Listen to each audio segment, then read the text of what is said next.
అంది.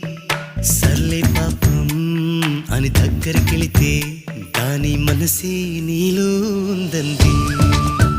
ఆ ముద్దేదో నీకే ఇమ్మంది.